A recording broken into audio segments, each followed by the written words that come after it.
සුබ උදෑසනක් වේවා. මම සියලුම සහෝදර සහෝදරයන්ව ඉතා ආදරෙන් සහ සාදරයෙන් මේ ඉරුදින නමස්කාරයට පිළිගන්න කැමැතියි.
සිත් පිරිසිදු කිරීමේ යදුමට අපි සෑම දෙනා එක් වෙමු.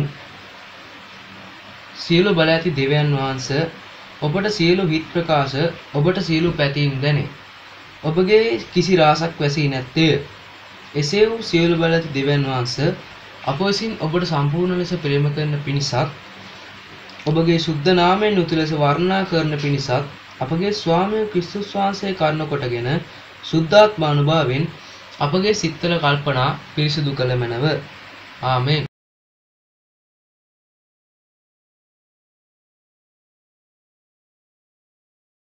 අප විසින් සිතින් වචනෙන් ක්‍රියාවෙන් කළා වූ පව් ගැන මෙනෙහි කරමු.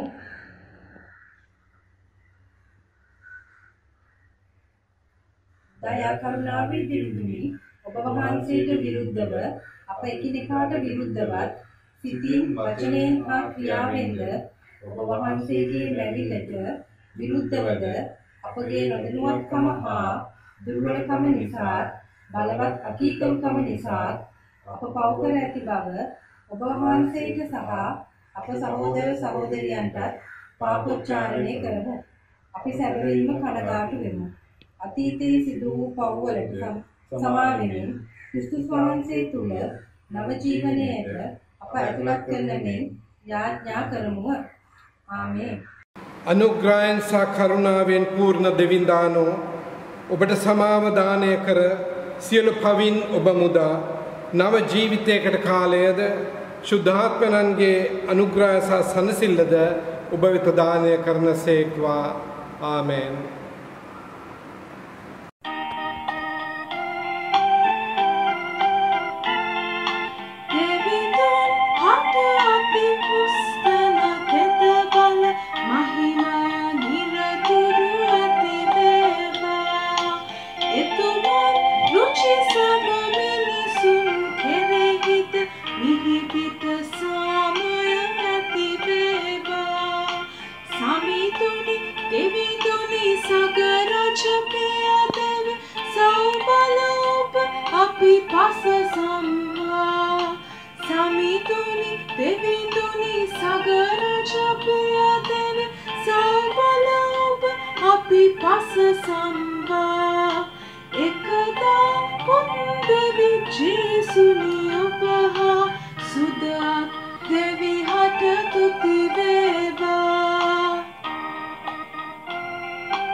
දිනට නියමිත කැටි ඇදුමට අප සවන් දෙමු.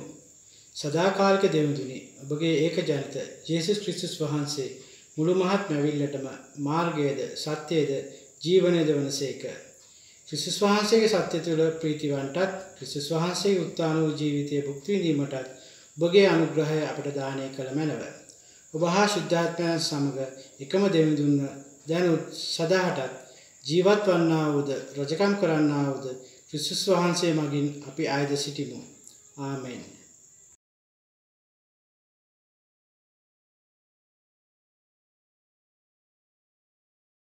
පළවෙනි කියවීම ක්‍රියා 7 වෙනි පරිච්ඡේදයේ 55 වෙනි පදයේ සිට මෙසේ ලියවී තිබේ. ඉහෙත් ඔවුන් ශුද්ධාත්මයේ පූර්ණව ස්වර්ගයට පැමිණලා දෙවියන් වහන්සේගේ තේජසින් උන්වහන්සේගේ දකුණු පැත්තේ යේසුස් වහන්සේ නැගිට සිටිනවා දැක අන්න ස්වර්ගයේ විවර වී ඇත. මනුෂ්‍ය පුත්‍රයන් දෙවියන් වහන්සේගේ දකුණු පස නැගිට සිටිනවා මට පෙනේයයි කීය. ඊයේත් ඔහු මොරහඬ නගා තමන්ගේ කන් වසාගෙන එක සිතින් ඔහු පිටතට කඩා පැන ඔහු නුවරින් පිටතට ඇද ඔහුට ගල් ගැසුවා. සාක්ෂිකාරයෝ තමන්ගේ ඇඳුම් සාවුල් නම් යෞවනෙකුගේ පාමුල තැබුවා.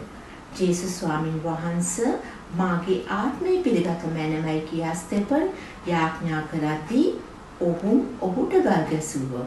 ඔවුන් දනින් වැටි ස්වාමීන් වහන්සේ මේ පාපය ඔවුන් පිටනත දුව මැනවයි කියා මහත් තනින් මොරගසා කීය. මෙසේ කියා ඔවුන් දිවංගත විය. දේව වාක්‍ය මෙසේය.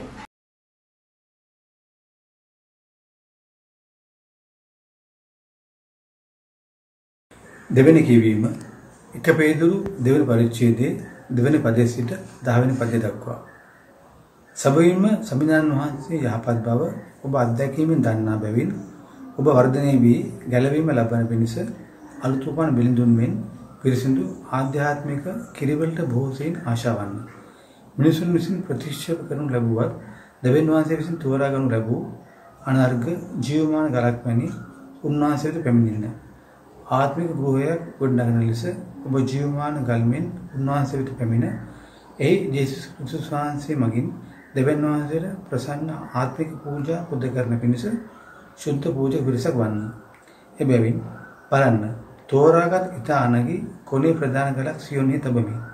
උන්වහන්සේ අදහන්න ලැජ්ජාට නොපැමිණෙන්නේ යයි ශුද්ධ ලිවිල කියා ඇත. එබැවින් ඒ ගලේ වටිනාකමක් ඇත්තේ අදහන උද්දසාය. හේත් අදහන උගත් අයට ගෙවල් සාධාරණ ප්‍රතික්ෂේප කළ ගලම කොළේ ප්‍රදාන ගල වී ඇත. තවද එය පැකිලි වැටෙන පිණිස ගලක්ද බාධා වන පිණිස පර්වතයක්ද වී ඇත. මන්ද ඔහු වචනයට අකීකරු වෙමින් පැකිලිති. එය ඔවුන්ට නියමිත දේ විය. එයින් අන්ධකාරයෙන් සුඛීය විස්මපත් ආලෝකයට ඔබ කැඳවාගත් තනන් වහන්සේගේ මහිමාන්විත ක්‍රියා දන්වන පිණිස ඔබ වනාහි තෝරාගත් වංශයක්ද රාජකීය පූජක පිළක්ද ශුද්ධ ජාතියක්ද දෙවියන් වහන්සේ සතු සෙනගට වන්නෝය. වරක් ඔබ දෙවියන් වහන්සේගේ සෙනගව නොසිටියහ. දැන් ඔබ උන්වහන්සේගේ සෙනගව සිටින්නෝය. වරක් ඔබ දයාව නොලබ සිටියෝය. දැන් ඔබ දයාව ලබ සිටින්නෝය. ඒ වාක්‍යයේය.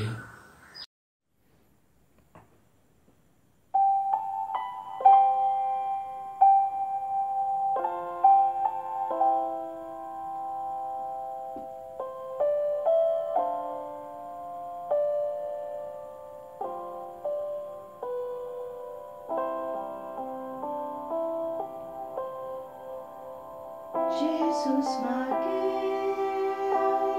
seglat wadan wanam kelesin sana sumei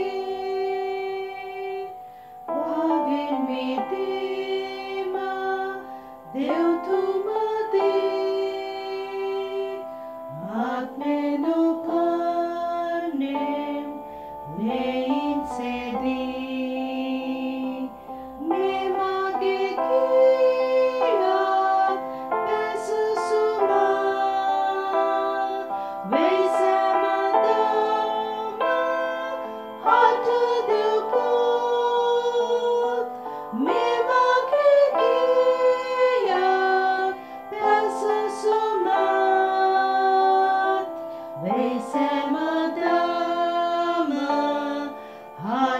Deu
සුභාරංචිය ශ්‍රී විහාරතුමාගේ සුභාරංචියේ 14 වෙනි පරිච්ඡේදයේ පළවෙනි පදයේ සිට 14 වෙනි පදය දක්වා පියාණන් වහන්සේ වෙත පැමිණීමේ මාර්ගය.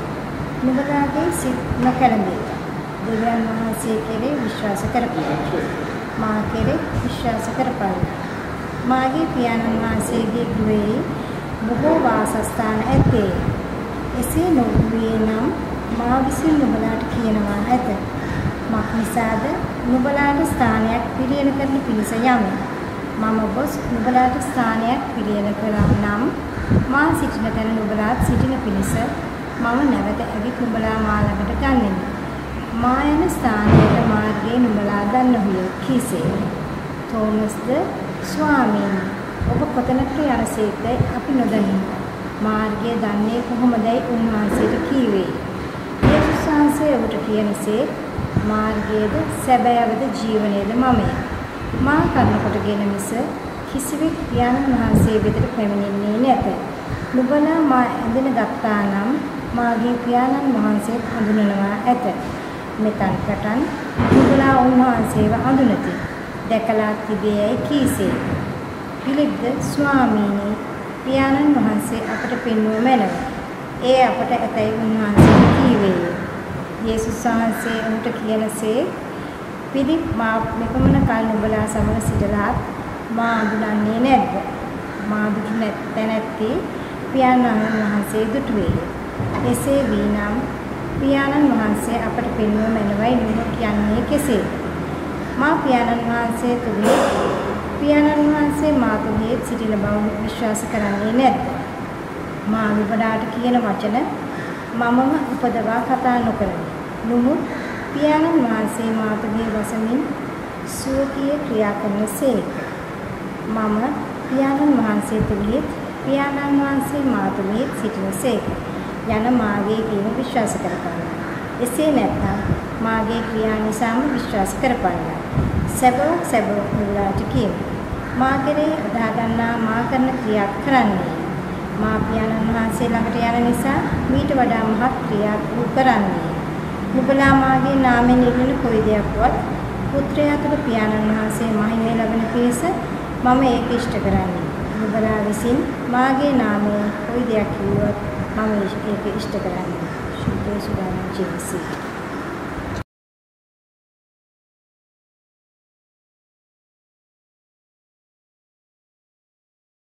සුබ උදෑසන මේ උදෑසන අප සවන් දුන්නා සිදු සුභාරංචි කොටසින් අදහස් කීපයක් ඔබ හා බෙදා ගන්නට මා සතුටු වෙමි.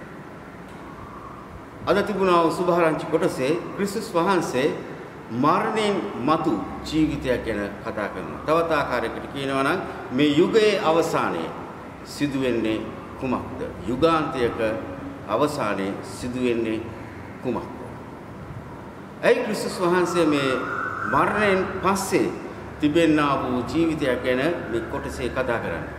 අපිට පේනවා මේ සුභාරංචි කොටසේ යොහන් 14 එකේ ඉඳන් 14 කොටස් තුනකට අපිට ගන්නට පුළුවන්. එකේ ඉඳන් 6, 7 ඉඳන් 11 සහ 12 ඉඳන් 14. මේ යොහන් 14ට කලින් අපි බලපුවම පැහැදිලිවම පේනවා ක්‍රිස්තුස් වහන්සේ උන්වහන්සේගේ මරණය ගැන ගෝලීන්ට දැනුම් දෙනවා.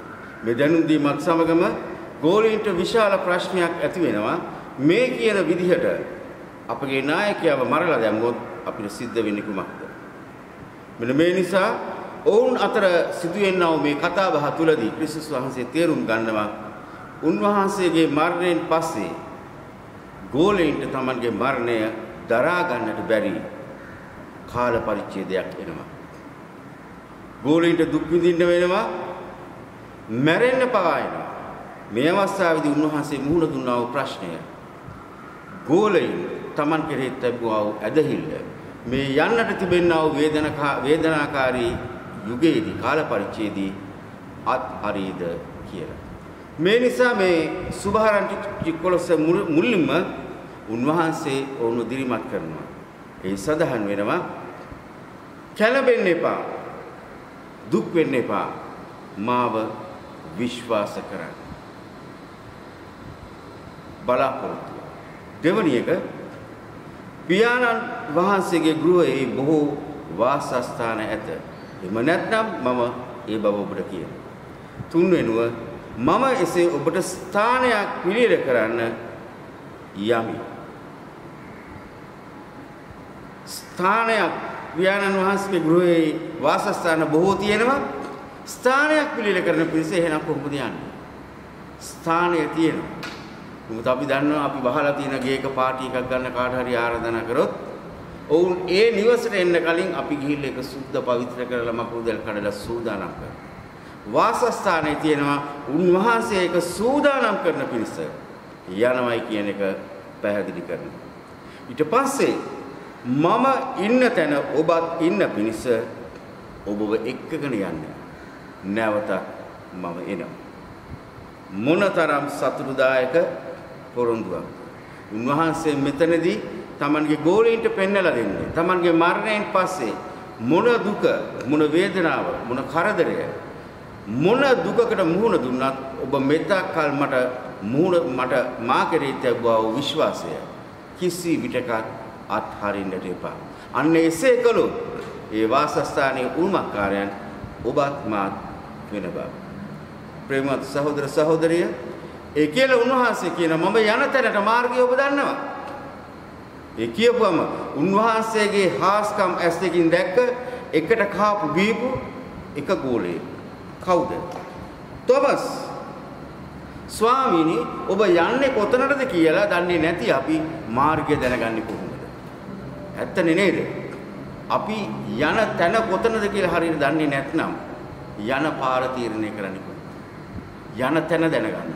ස්වාමීනි ඔබ යන තැනවත් අපි දන්නේ නැහැ.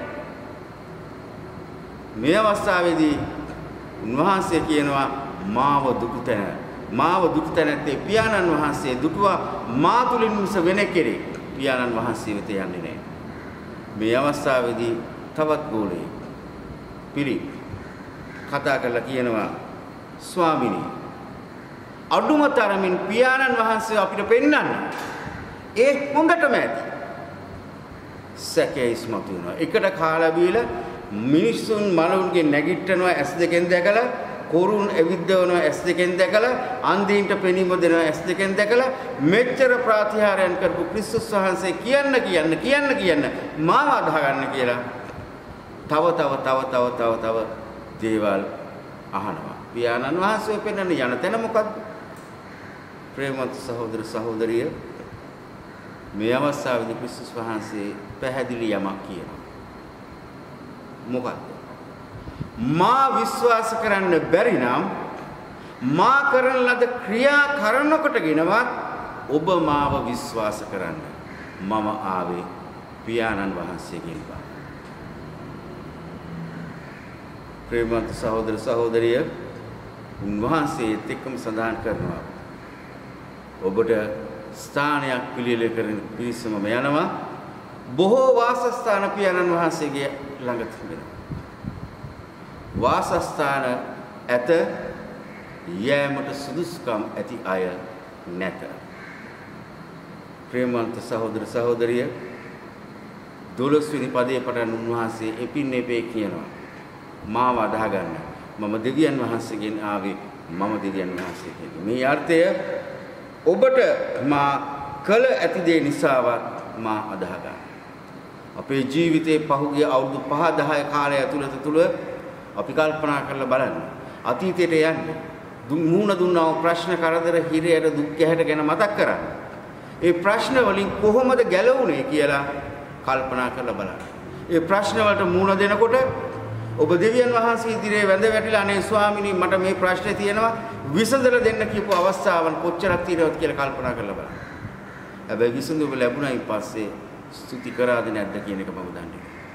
ඒ අවුරුදු 5ට ගිහිල්ලා බලන්න වසර 5ක් තිස්සේ ක්‍රිස්තුස් වහන්සේ ඔබේ මගේ ජීවිත තුළ බොහෝ දේ සිද්ධ කරමින් අපිත් එක්ක සිටියා වූ ආකාරය. මම හැමතිස්සෙම කියන එකක් තමයි ඩයරි එකක් මේන්ටේන් කරන්න. දිනපොතක් හෙට පටන් ගන්න. දිනේ දාන්න. ඔබ ප්‍රශ්නයකට කරදරයකට මුහුණ දෙන විට එය ලියන්න. ඒ ගැන යාඥා කරන්න. කිසියම් දවසක පිළිතුරක් සුභවාදී හෝ අසුභවාදී පිළිතුරක් ලැබුණොත් ඒ පිළිතුර ලැබිච්ච දිනය නැවත සටහන් කරන්න. අවුරුදු 2කට 3කට 4කට අවුරුදු 2කට විතර පස්සේ අවුරුද්දකට පස්සේ ඔය ඩයරි එක කරලා කියවලා බලන්න. මේ ප්‍රායෝගිකවම කරන වැඩ.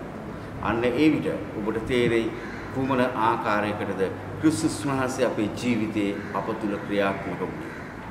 ප්‍රේමවන්ත සහෝදර සහෝදරිය, නොයෙකුත් වසංගත, ප්‍රශ්න කරදර, ලෙඩ රෝග, යුද්ධ නිසා මරණ, නොයෙකුත් ප්‍රශ්න කරදර වලට එන විට මිනිස්සෙයින් හැටියට අපි හැම කෙනෙක්ම කැළඹෙන්නට අවශ්‍යයි. නමුත් ක්‍රිස්තුස් වහන්සේ පෙන්වුම් කරලා දෙන්නේ නොකැළඹෙන්න. ඇදහිල්ල බිඳුවට වැටෙන තරම් ඔබ වැටෙන්න එපා. මොන දේ වුණත්, මොන දුක් වේදනා වින්දා, මරණය පවා වින්දා, ඔබට යන්න තැන, ඔබට අනාගතයක් මම බලාපොරොත්තුවක් තියලා සූදානම් කරලා ඉවරයි. ඒ වාසස්ථානයේ හිමි කරගන්නට තිබෙන එකම දේ උන්වහන්සේ කෙරෙහි විශ්වාසයෙන් යුක්තව ඇදහිල්ල තදින් අල්ලගෙන ඉදිරියට යන්න. එසේ කිරීමට ඔබ සැමට උවන්කම ලැබේවා. ආමේන්.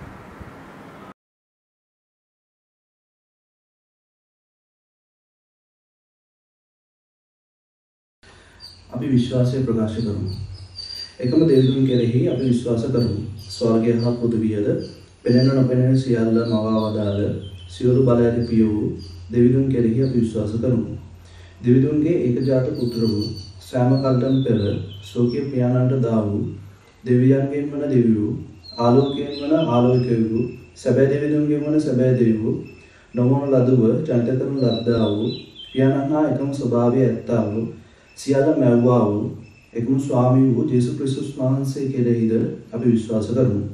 උන්වහන්සේ මනුෂ්‍ය වූ අප සහ අපේ ගැලවීම උදෙසා ස්වර්ගයෙන් බැස සුද්ධාත්මයන්න් කරුණ කොටගෙන මරියානම් කන්‍යාවකකින් මිනිස් බවගෙන මනුෂ්‍යව අප උදෙසා පොන්තියුස් පිලාත් යටතේ කුරුසියේ ඇනගසනු ලැබ වද වේදනා විඳ අපවත් වී තැන්පත් කරනු ලැබ තුන්වැනි දින සුද්ධ ලිවිලි පරිදි නැවත නැගිට ස්වර්ගයට නැගී පියාණන්ගේ දකුණු භාවයේ වැටහිඳින බවද ජීවතුන් හා මලවුන් විනිශ්චය කරන පිණිස තේජසින් නැවත එන බවද උන්වහන්සේගේ රාජ්‍යයට කෙළවරක් නොමැති බවද අපි විශ්වාස කරමු. පියාණන් වහන්සේගෙන් නික්මෙන පියාණන් හා පුත්‍රයන්න් සමග පන්දනාවත් මහිමයත් ලබන ප්‍රවාචකරුවන් මගින් කතා කළ ස්වාමී වූ ජීවනදායක වූ සුද්ධාත්මයන්න් කෙරෙහිද අපි විශ්වාස කරමු. එකම සුද්ධ වූ කතෝලික වූ අපොස්තලික වූ සභාව කෙරෙහිද අපි විශ්වාස කරමු. පව්කමාව පිණිස එකම බෞද්ධ ස්ථාපනය අපි පිළිගනිමු. තවද මලුන්ගෙන් නැටීමද මතු පැමිණෙන සදාතන ජීවිතයද අපි බලාපොරොත්තු වෙමු. ආමේන්.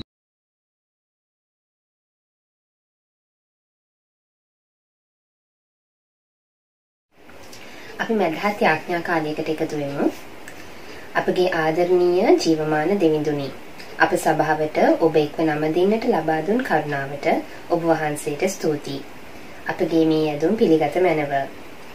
ජස්ටින් වෙල්බි නම් නායක රදගුරු තුමන්ද, ඩිලෝරාජ් කනග සබේ නම් අපේ රදගුරු තුමන්ද, කීර්ති සිරි ප්‍රනාන්දුවන කුරුණෑගල රදගුරු තුමන්ද, අප පළාත භාර වන්දනීය ක්‍රිෂාන්ත මෙන්ඩිස් පියතුමන් හා පවුලේ සියලු දෙනාද, ගෞරවනීය ශ්‍රීසාර මොහොට්ටි පියතුමන් හා පවුලේ සියලු දෙනාද, ගෞරවනීය සුරේෂ් ඩයස් බණ්ඩාරනායක පියතුමා හා එම මැතිණිය ඇතුළු දේව සේවයේදී සිටින සියලුම අයවලුන්ට තම සේවය දැහැමි ලෙස ඉටු කිරීමට ඔබගේ රැකවරණය හා කරුණාව ලබා දෙනමින් අපි ඔබ අයදිමු.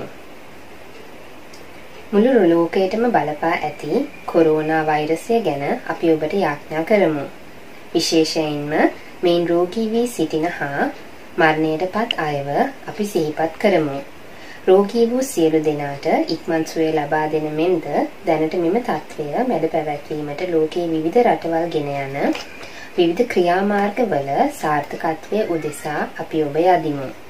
මෙම වසංගත තත්ත්වය නිසා අපහසුතාවයට පත්ව සිටින සියලුම දෙනාව ඔබගේ හස්තයට බාර කරන අතර සියලු දෙනාටම සාමාන්‍ය ජන ජීවිතය ගත කිරීමට හැකි කාලය ලබා දෙනමින් අපි ඔබගෙන් අයදිමු. මෙම වසංගත තත්ත්වය මැඩ පැවැත්වීමට ඉතා වෙහෙස වී වැඩ කරන වෛද්‍යවරුන්, හෙදියන් ඇතුළු සෞඛ්‍ය සේවයේ සියලු දෙනාත් ත්‍රිවිධ හමුදාව හා පොලිසිය ඇතුළු ඊට සම්බන්ධ සියලු දෙනාවත් දෙවිඳුනි ඔබට අපි බාර කරමු. අප රටේ ජනපති අගමැති ඇතුළු සියලු නායකයන්ට රට නිසි පරිදි පාලනයට අවශ්‍ය මඟ පෙන්වීම ලබා දෙන මෙන් අපි දෙවිඳුන්ගෙන් යදිමු. මෙම සතිය තුළ උපන්දින හා විවාහ සංවත්සර සමරන්නා වූ සියලු දෙනා උදෙසා අපි දෙවිඳුන් යදිමු. පියාණනි ඔබගේ රාජ්‍යීමේ කාලය ඉක්මන් කළ මැනව. ශුද්ධාත්මයාණන්ගේ සදාකාලික සමගි කමෙහි එකසේ ප්‍රාණවත් කරනු ලැබ අපද ඔබගේ සියලු දාස දාසීන්ද අපේ එකම මැදහත්කාර ජේසුස් ක්‍රිස්තුස් වහන්සේ තේජෝ මහිමෙන් යුක්තව නැවත ඊමේදී එතුමන් දකින පිණිස අපට වරදුන මැනව. ආමේන්. ජේසුස් ස්වාමින් වහන්සේ වැඩිය මැනව.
අපි යාඥා කරමු කරුණාවත් ප්‍රේමයත් අපට ගෙන දෙන්නා වූ දෙවි සමිඳුනි මේ নমස්කාර වේලාවට බොන්සගේ ආශිර්වාදය දුන් නිසා අපි හාත්පසින්ම ස්තුතිවන්ත වෙමු.